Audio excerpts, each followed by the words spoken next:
तो अब आपको लखनऊ ले चलते हैं, जहां लखनऊ पुलिस की कस्टडी में जिस व्यापारी की मौत हुई उसके परिजन मंत्री आवास के सामने धरने पर बैठ गए हैं। मृतक की पत्नी, मां के साथ भारी संख्या में इलाके के लोग मौजूद हैं। सभी ने रोड जाम कर दिया है। पुलिस द्वारा समझाने का प्रयास किया जा रहा है, लेकिन वह किसी की बात सुनने के लिए तैयार नहीं है। हाथ जोड़कर न्याय की गुहार लगाई जा रही है। मौके पर बीकेटी विधायक योगेश शुक्ला पहुंचे। उनसे मृतक के परिजनों ने कहा कि पहले तो मेरे बेटे को तरपा तरपा कर मार डाला गया, अब हमारी आवाज दबाई जा रही है। इस दौरान पुलिस पर भी शिकायत की गई। कहा गया कि पुलिस की गलती है, पुलिस ने गलती मानी है और यदि गलती नहीं होती तो उनके ऊपर कार्रवाई क्यों किया जा रहा है, मुकदमा क्यों दर्ज किया गया है। तो दोषियों के खिलाफ कार्रवाई होगी। परिजनों को सीएम योगी आदित्यनाथ से मुलाकात कराने का प्रयास किया जा रहा है।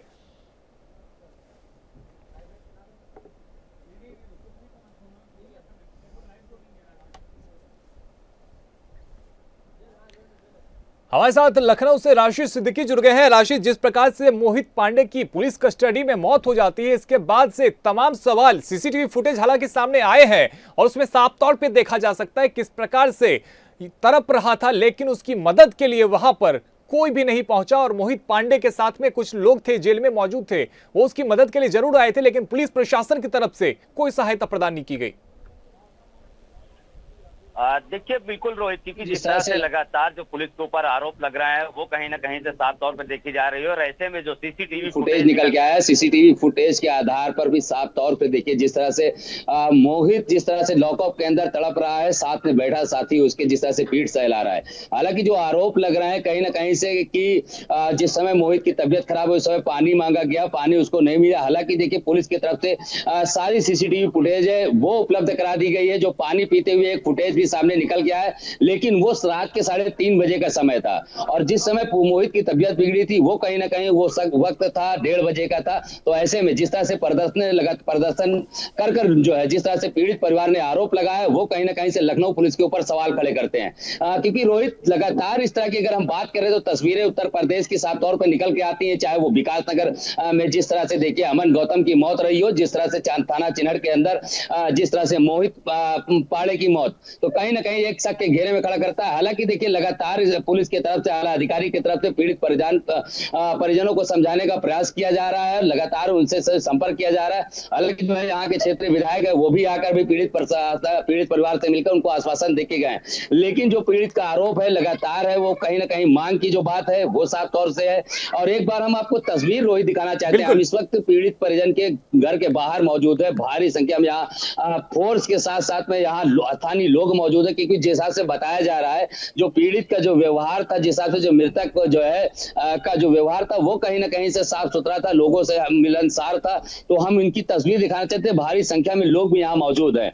रोहित, साफ तौर से जो तस्वीरें हैं आप देख सकते हैं कि हमारे पीछे जिस तरह से यहाँ पर पुलिस के आला अधिकारी भी यहाँ मौजूद है और साफ तरीके से जो परिजन है वो भी, जाहिर सी बात है इस समय देखिए कार्यक्रम तैयार हो रहा है, यहाँ पर लोग जिस तरह से यहाँ पर कर रहे हैं, तो कहीं ना कहीं से देखिए जो घटना है बेहद दुखद घटना है। और इसको लेकर जिस तरह से तमाम लोग यहाँ पर पहुंच रहे हैं दिलासा देने के लिए, लेकिन अब सवाल जिस तरह से जो है राजधानी पुलिस के ऊपर उठ रहा है, अब जिस तरह से देखते हैं उस पर किस तरह से तो आला अधिकारी इस पर काम करते हैं। हालांकि कई लोग हमारे साथ मौजूद हैं, उनसे बात करना भी चाहेंगे। देखिए हमारे पास इस समय जो है ये स्थानीय लोग भी हैं, हम उनसे बात करना चाहेंगे। क्या हुआ था, कैसे क्या सूचना मिली थी आप लोगों को? झगड़ा थोड़ा बहुत हुआ था, ठीक, उनके क्या काम कर रहा था, कोई झगड़ा हुआ था, ठीक, और वो रिपोर्ट कर दिया और उसको पकड़ ले गया। पुलिस वाले पकड़ ले गए तो बड़ा वाला भाई फिर आधा घंटा एक घंटा में गया बड़ा वाला भाई, तो उसको अंदर कर दिया, जेल के अंदर कर दिया, उसको मिलने नहीं दिया, ठीक, उसको मार रहे थे। बड़ा वाला भाई कहने लगे कहाँ हमारा भाई है, कहन के चुपे बैठो नहीं अभी आपको मारेंगे। और फिर मारते वो पानी मांगा, पानी नहीं लोग दिया, वो खत्म हो गया। ये बोला बड़ा वाला भाई पानी दे दीजिए आप भाई कमरे, कहने लगे पानी नहीं देंगे, आप चुपे बैठो नहीं तुमको भी मारेंगे।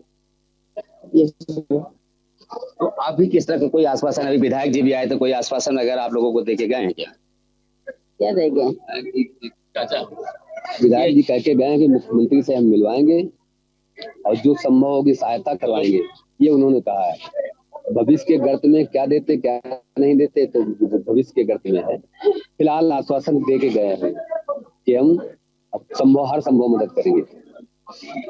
अभी जिस तरह से आप लोग प्रदर्शन कर रहे थे उसके बाद से क्या आश्वासन देकर आप लोग को वहां से हटाया गया है? अब कितनी देर लगेगी अभी आप लोगों को? पुलिस ने तो वहां से झगड़ा करके मारपीट के हटवाया, जबरदस्ती हटवाया। दूसरी बात, उन्होंने विधायक जी ने यही आश्वासन दिया है कि हम हर संभव मदद आपकी करेंगे, ये कहा है। मुख्यमंत्री से मिलवाएंगे। ऐसी सूचना आप लोगों को मिली थी? किस तरह से सूचना मिली थी? रात में हमको नहीं सूचना, हमको सवेरे सूचना मिली है कि ये दोनों को बंद कर दिया गया है। बाद में थोड़ी देर में पता लगता है कि वो मोहित मर चुके हैं। राशिद, थाना प्रभारी के खिलाफ मुकदमा दर्ज कर लिया गया है। क्या ये जांच जो की जाने वाली है उससे संतुष्ट नजर आ रहे हैं? मुकदमा हालांकि दर्ज कर लिया गया है। मुकदमा दर्ज कर लिया गया है 4 लोगों के साथ। और तो क्या लगता है आप लोगों को? अभी तक इंस्पेक्टर मतलब सस्पेंड नहीं किया, ना बर्खास्त किया है, तो मैं क्या मानूं मुकदमा दर्ज हुआ क्या नहीं? वही मुकदमा लिख रहा है, वही इंस्पेक्टर लिख रहा है, तो वो अपने खिलाफ कौन जांच बैठा लेगा? वो तो सीधे सीधे अपने बचाने की कोशिश, पूरा डिपार्टमेंट बचाने की कोशिश करेगा, इसको आंच न आने पावे। पुलिस के खिलाफ कोई कार्रवाई भी जब इंस्पेक्टर सस्पेंड नहीं किया गया, उसको बर्खास्त नहीं किया, उसको नौकरी नहीं निकाला गया, तो हम लोग को क्या मतलब है? राशिद, इन्हें सूचना कितनी देर बाद दी गई? क्या मौत होने के बाद परिजनों को बताया गया, या जब तबीयत खराब थी क्या उस वक्त परिजनों को सूचित किया गया था समय से? भरोसा नहीं है। ये कितनी देर बाद आप लोगों को पता चला कि मोहित की मौत हो गई है? क्या तुरंत कस्टडी में बताया गया या अस्पताल लाने के बाद बताया? अस्पताल लाने के बाद 10 बजे खत्म हुआ है। जी बताइए। 10 बजे खत्म हुआ है हम लोगन का। ये लोग बताए नहीं है, कहें हम लोग, उसकी मम्मी गई, उनकी भाभी गई, उनकी वाइफ गई, तो ये लोग कहें थाने में है बेटा, ठीक, चाय लेके गए, लोग पिलाने नहीं दिया, उसको अंदर नहीं जाने दिया, धकेल दिन कहना तो वहाँ है। ओह, लोग यहाँ अस्पताल में ले आए, ICU में कर दिया, तो कहें कि चलो देखिए हमारा बेटा कहाँ है, तब भी नहीं जाने दिया, ये लोग दिखाए नहीं, ठीक, मेडिकल कॉलेज भेज दिया, और ये लोग कहें कि अभी बॉडी आई, तो ये लोगन के ये नहीं है कि बॉडी आई तो देख लो, सब लोग वहाँ रोड पर खड़ी रखा गया, ये लोग नहीं, हटो जाने नहीं दिया, लाठी भी चला दिया, मार भी कर रहे हैं। ऐसा पुलिस होना चाहिए। अरे तमाम जो आरोप है वो लग रहे हैं, यहाँ पर स्थानीय लोग हैं, लाठी चलने की बात भी कर रहे हैं। क्या हुआ था? मृतक के भाई को भी जबरदस्ती बंद करा गया है, दोबारा गाड़ी से ले गया, उसको जबरदस्ती बंद करा गया है। राशिद, क्या इनकी मृतक के भाई से बातचीत हुई? क्या उसने ऐसा माना है कि हाँ वाकई में उनके साथ ही पुलिस कस्टडी मारपीट हुई है? तो जीत गई है कि हमारे नाम भी है। क्या मृतक के भाई ने कुछ कहा है? हम चचेरे भाई। ये रोहित देखिए, ये मृतक के चचेरे भाई हैं, इनका भी साफ तौर पर जो आरोप है वो भी लग रहा है। जिस तरह से मृतक के भाई ने आरोप लगाया, वो कहीं ना कहीं एक सवालिया निशान खड़े कर रहे हैं। देखिए, उनकी चाची थी, हमने उनसे बात किया। हम एक बार आपको फिर से तस्वीरें दिखाना चाहते हैं। आप साफ तौर से हमारी तस्वीरें एक बार ये देख लीजिए। और अभी जिस तरह से घर में जो काम है, अब कहीं ना कहीं से देखिए, अब 100 को ले जाने का प्रयास किया जा रहा है। लगातार सभी चीजें तैयार कर दी गई हैं। तो अंदर आप देख सकते हैं किस तरह से वहां का जो नजारा है, कहीं बहुत दुखद घटना है। क्योंकि रोहित, जाहिर सी बात है, क्योंकि 3 बच्चे थे इसके पास, और ऐसे में कहीं ना कहीं परिवार संभालना आज की स्थिति जो है बेहद गंभीर है। तो अब रोहित, अब देखना होगा कि सरकार अब किस तरह से इनको आश्वासन देती है, हालांकि किस तरह से वो देती है। हालांकि विधायक जी आए, उन्होंने आकर आश्वासन दिया कि हम मुख्यमंत्री जी से मुलाकात कराएंगे, लेकिन सवाल ये उठता है कि विकास नगर में भी यही कांड हुआ। विकास नगर में पुलिस के खिलाफ मुकदमा दर्ज हुआ, लेकिन जिस तरह से हाई कोर्ट ने जो है राज्य सरकार को फटकार लगाई, 3 हफ्ते में जवाब मांगा गया, तो कहीं ना कहीं से उस घटने से भी और इस घटने से भी से मिलता है। देखते हैं कि इस पर किस तरह से, देखिए रोहित, इस पर अब सवाल खड़ा होता है, क्या इंसाफ मिलता है। राशिद, आप हमारे साथ बने रहिएगा। अभी के लिए आपका बहुत बहुत शुक्रिया इन तस्वीरों के लिए। तो देखिए, मोहित पांडे की मौत के बाद से ही लगातार अब सवाल उठ रहे हैं। परिजन कहीं ना कहीं पुलिस महकमे पर सवाल उठा रहे हैं और कह रहे हैं कि मारपीट की वजह से मोहित पांडे की जान गई है, और लगातार अब इन सब को लेकर प्रदर्शन लगातार किया जा रहा है और पुलिस वालों पर कई गंभीर आरोप लगाए गए हैं। कहा यह जा रहा है कि पुलिस कस्टडी में मारपीट की वजह से युवक की मौत हुई है। तो उत्तर प्रदेश की राजधानी लखनऊ के चिन्हट थाने में बंद मोहित पांडे की पुलिस हिरासत में मौत का मामला अब गरमा रहा है। इस बीच चिन्हट थाने के लॉकअप का CCTV फुटेज भी सामने आया है, और CCTV फुटेज में भी दिख रहा है किस प्रकार से मोहित पांडे की तबीयत खराब हो गई है।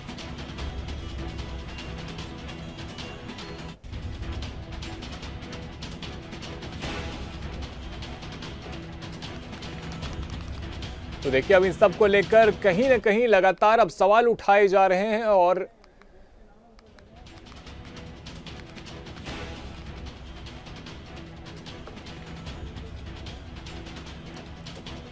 तो उत्तर प्रदेश की राजधानी लखनऊ के चिन्हट थाने में बंद मोहित पांडे की पुलिस हिरासत में मौत का मामला अब गर्माता नजर आ रहा है।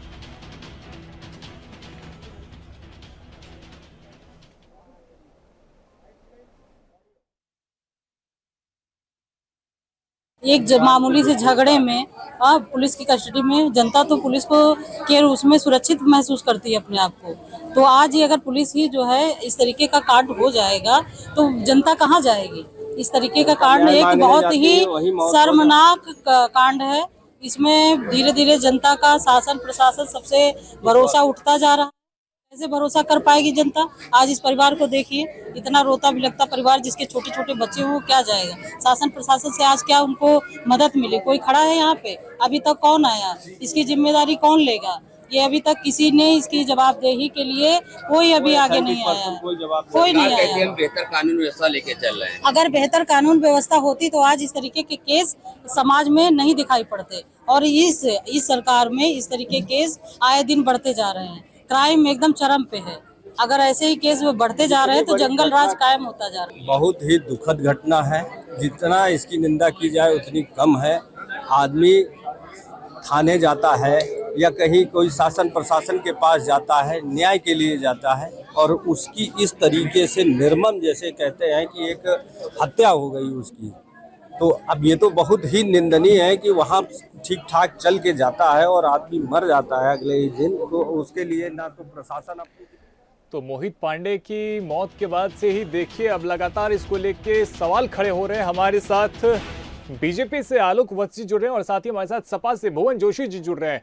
आलोक वत्स जी, आखिर पुलिस कस्टडी में कैसे मोहित पांडे की मौत हो जाती है? परिजनों का आरोप है कि उसके साथ में मारपीट की गई। जब उसकी तबीयत बिगड़ गई तो परिजन उससे मिलने के लिए थाना पहुंचे, लेकिन उससे मुलाकात नहीं हो पाई, मिलने नहीं दिया गया।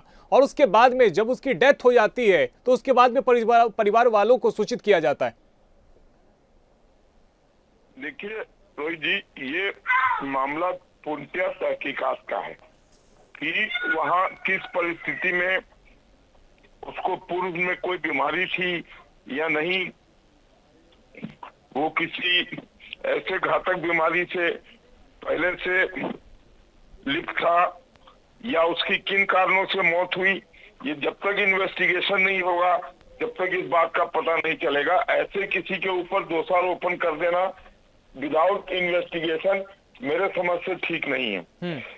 ये मामला तहकीकात करने के बाद ही पता लगेगा कि एक्चुअल रीजन क्या था उसकी मौत का। ठीक है सर, सीसीटीवी फुटेज जारी किया गया, केवल 5 मिनट का सीसीटीवी फुटेज दिख रहा है। परिजनों का आरोप है कि यदि आपको सीसीटीवी दिखाना था, फुटेज अगर आपको जारी करना था तो पूरा करना चाहिए था, केवल एक क्लिप वायरल करने की क्या जरूरत पड़ गई? देखिए, जितना उन्होंने उचित समझा उतना उन्होंने किया है। अब आगे मैंने कहा ना, तहकीकात का मामला है, तहकीकात होने दीजिए तो इसकी पूरी जानकारी लोगों को प्राप्त हो जाएगी कि किन कारणों से इसकी मौत हुई है। ठीक है भुवन जोशी जी, देखिए आलोक वत्स जी कह रहे हैं कि ये पूरा मामला जांच का है और कहीं ना कहीं इन्हें ऐसा लग रहा है, इन्हें संदेह है कि शायद पहले से मोहित पांडे को किसी गंभीर बीमारी के वो शिकार रहे होंगे जिस वजह से उनकी मौत हुई है। तो कहीं ना कहीं ये थोड़ा सा बचते हुए नजर आ रहे हैं कि पुलिस की पिटाई से उसकी मौत हुई है। देखिए 7.5 ये कस्टोडियल पांडे का एक उदाहरण नहीं। प्रदेश में अगर कस्टोडियल अगर सबसे ज्यादा हुई है तो आपकी किस प्रकार में हुई है, और किस प्रकार एक नौजवान जो कि व्यापारी था उसको पुलिस गिरफ्तार करके ले जाती है, कस्टडी में रखती है और उसकी हत्या होती है। जबकि जो पुलिस कस्टडी में रक्षा का अधिकार सरकार का, प्रशासन का होता है, ये सीधे सीधे एक हत्या है। और मैं कहना चाहता हूँ ये पांडे जी की हत्या भी सरकार के शासन प्रशासन की हत्या है, और निश्चित तौर पे वो जो अधिकारी है वो इसके लिए दोषी है। और निश्चित तौर पे मैं कहना चाहता हूँ जो हमारे साथी के साथ कर रहे भारतीय जनता पार्टी के प्रति, मैं उनको कहना चाहता हूँ वो एक स्वस्थ बालक था और उसकी एज भी बहुत कम, और जिस प्रकार ये हत्या हुई है, इससे योगी सरकार की कलंक खुल गई है। इस प्रकार योगी सरकार आज व्यापारी भी सुरक्षित। आलोक वत्स जी, तो कहीं ना कहीं पुलिस कस्टडी में ये देखिए पहला ऐसा मामला तो है नहीं, इससे पहले भी 15 दिन के करीब पहले हमने देखा था किस प्रकार से अमन गौतम की मौत हो जाती है। तो आखिर ऐसा क्या होता है सर कि पुलिस कस्टडी में जाते से पुलिस हिरासत में लेती है और उसके बाद में उस युवक की मौत हो जाती है? तो सर कहीं ना कहीं जितने भी केस इस तरह के आ रहे हैं, सिमिलर केसेस हैं, इन सबकी जांच होनी चाहिए एक साथ में। हो जाए, सबकी जांच हो जाए। हम उस जांच से कहाँ पीछे हटने वाले लोग हैं। जांच होगी तो मामला उजागर होगा कि किन कारणों से मौत हुई है। लेकिन ऐसा नहीं है कि कोई जेनोसाइड हो रहा है कि हमारी पुलिस इसको पकड़ के ले जाती है और वहां पर हिरासत में इनको इनकी मौत करवा देती है। ऐसा कुछ नहीं है। ये बिल्कुल गलत। अगर किसी ने आरोप लगाया है तो इस आरोप में कोई दम नहीं है। जो भी इस तरीके के लोग जाते हैं, देखिए वो लोग काफी कुछ नशे और ये गांजा भांग इस सब के आदी होते हैं। उनको पता नहीं किस किस तरीके का रोग होता है। अब ये तो जांच में आ जाएगी बात कि क्या वो पुलिस कस्टडी में वो किन कारणों से मौत हुई है। इसके पहले इसके ऊपर किसी तरीके का उंगली उठाना मैं समझता हूँ बेमानी कदम होगा। भुवन जोशी जी, तो कहीं ना कहीं ये कह रहे कि ये जांच का विषय है और जांच में सब कुछ स्पष्ट हो जाएगा। देखिए, मैं इतना कहना चाहता हूँ, अगर जांच वही अधिकारी कर कहाँ तक वो परिणाम सुधर जाएगा, क्योंकि जांच करने वाले तो तो बचाए। अगर किसी स्वतंत्र अन्य से जांच कराई जाएगी तो न्याय मिल पाएगा। तो लोग चाहेंगे कि लोगों की गिरफ्तारी हो या उनसे कोई। बिल्कुल, ये एक बड़ा सवाल है कि आखिर कैसे पुलिस कस्टडी में एक युवक की मौत हो जाती है। फिलहाल हमारे साथ में जुड़ने के लिए आलोक वत्स जी आपका और भुवन जोशी जी बहुत बहुत शुक्रिया। तो देखिए, मोहित पांडे की पुलिस हिरासत में मौत हो जाती है, जिसको लेकर अब तमाम सवाल पुलिस प्रशासन के ऊपर उठ रहे हैं। हालांकि सीसीटीवी फुटेज सामने आया है, लेकिन वो कुछ मिनटों का ही है और उसमें साफ तौर पे देखा जा सकता है किस प्रकार से मोहित पांडे तड़प रहा है। उसके शरीर में ऐंठन होने लगती है, जिसके बाद वहीं पर मौजूद एक युवक उसका पीठ सहलाता है और हालांकि उसको पानी दी जाती है। लेकिन गेट से बाहर आपको एक युवक दिखाई देगा जो बार बार मदद की गुहार लगाता है, जो बार बार मदद के लिए, सहायता के लिए किसी को बुलाता हुआ दिख रहा है। लेकिन मोहित पांडे की सहायता के लिए वहां पर कोई नहीं पहुंचता है और यही वजह है कि अब परिजन आरोप लगा रहे हैं और परिजन का कहना है कि कहीं ना कहीं उसको उपचार पहुंचाने में देरी की गई और पुलिस कस्टडी में उसके साथ में मारपीट की गई, जिस वजह से मोहित पांडे की जान चलेगी। हालांकि ये पूरा विषय जांच का है और सरकार का कहना है कि अब इस पूरे मामले में जांच की जा रही है। हालांकि थाना प्रभारी और 3 अन्य पुलिसकर्मियों के खिलाफ मुकदमा दर्ज कर लिया गया है। हालांकि एक्शन अब जांच के बाद लिया जाएगा। फिलहाल मेरे साथ इस चर्चा में इतना ही। देश दुनिया की तमाम बड़ी खबरों के लिए आप देखते रहिए इंडिया अहेड। धन्यवाद।